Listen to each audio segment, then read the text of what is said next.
Hi everyone. Before we jump into the Law of One readings, I want to quickly say that we're going to listen to this first part in whole, and then we'll break it down into chunks, and I'll give my interpretation with each segment because it is quite detailed, to say the least. So let's get into it. Questioner, what is the difference in terms of energy center activation between a person who represses emotional responses to emotionally charged situations and the person who is balanced and, therefore, truly unswayed by emotionally charged situations? Ra, I am Ra. This query contains an incorrect assumption. To the truly balanced entity, no situation would be emotionally charged. With this understood, we may say the following. The repression of emotions depolarizes the entity insofar as it then chooses not to use the catalytic action of the space-time present in a spontaneous manner, thus dimming the energy centers. There is, however, some polarization towards positive if the cause of this repression is consideration for other selves. The entity which has worked long enough with the catalyst to be able to feel the catalyst but not find it necessary to express reactions is not yet balanced but suffers no depolarization due to the transparency of its experiential continuum. Thus the gradual increase in the ability to observe one's reaction and to know the self will bring the self ever closer to a true balance. Patience is requested and suggested, for the catalyst is intense upon your plane and its use must be appreciated over a period of consistent learned teaching. So that was a lot. So let me first reframe the question that was asked. So what is the difference between reacting to a situation when someone is being emotionally reactive or when someone is balanced and not swayed emotionally in their reaction to the environment, the circumstance, the people, or the information? Questioner, what is the difference in terms of energy center activation between a person who represses emotional responses to emotionally charged situations and the person who is balanced and, therefore, truly unswayed by emotionally charged situations?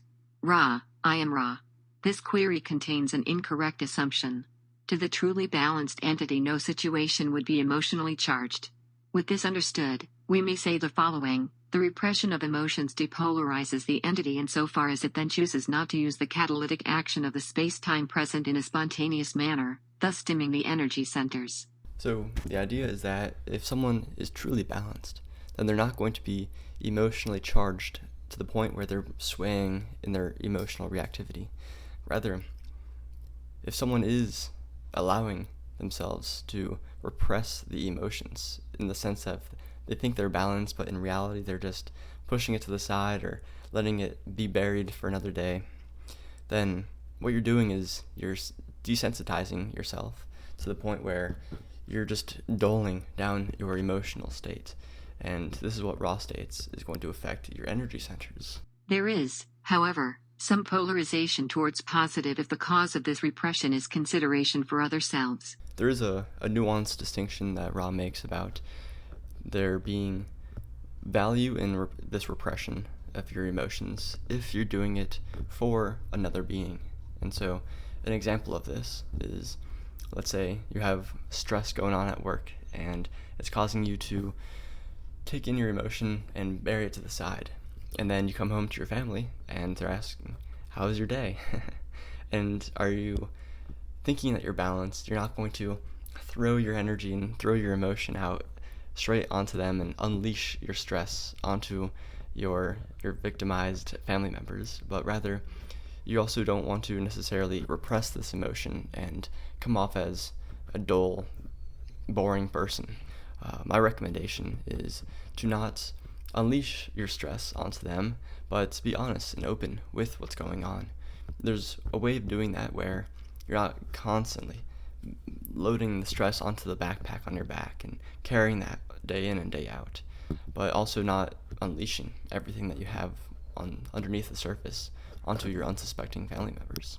The entity which has worked long enough with the catalyst to be able to feel the catalyst but not find it necessary to express reactions is not yet balanced but suffers no depolarization due to the transparency of its experiential continuum. Another point that hits close to home is when you recognize the surging of emotion within and yet you choose not to let it fly to the surface because you know you don't want to be emotionally reactive, and so you decide to repress it actively. This is a step in the right direction because you are being transparent in that you are recognizing your emotions and you're consciously deciding to either obey obey their command or not, but it is not the best situation, or it is not the best step to take, because you're still not fully balanced. Thus, the gradual increase in the ability to observe one's reaction and to know the self will bring the self ever closer to a true balance. Patience is requested and suggested, for the catalyst is intense upon your plane and its use must be appreciated over a period of consistent learned teaching. So ultimately, what we have to do is recognize that this catalyst of being unswayed by emotional, spontaneous reactivity is going to be coming over and over. And the goal is to continuously be able to improve upon our ability to take appropriate action without becoming unconscious in our actions that are dictated by emotions that arise due to external people, places, environments, and situations. And just have love for yourself as you continue to grow, and that you are potentially perfectly imperfect. So let's move on to part 2. Questioner: how can a person know when he is unswayed by an emotionally charged situation, or if he is repressing the flow of emotions, or if he is in balance and truly unswayed? Ra: I am Ra. We have spoken to this point. Therefore, we shall briefly iterate that to the balanced entity no situation has an emotional charge but is simply a situation like any other in which the entity may or may not observe an opportunity to be of service. So it's finally pointed out exactly how one can be fully balanced in these circumstances. So the answer is that you're treating these catalyzing events like any other.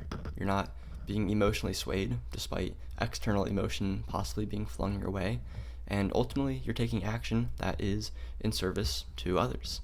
Or you can polarize towards service to self if you so choose, and ultimately you're not being thrown off the boat with the emotions that you have, but now you are recognizing the emotions and you're using them to take action that is ultimately in harmony with all.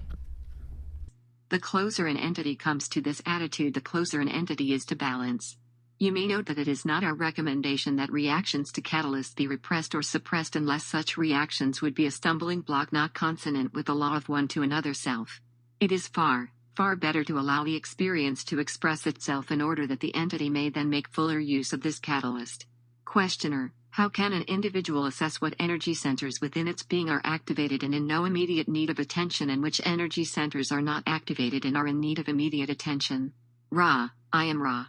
The thoughts of an entity, its feelings or emotions, and least of all its behavior are the signposts for the teaching learning of self by self.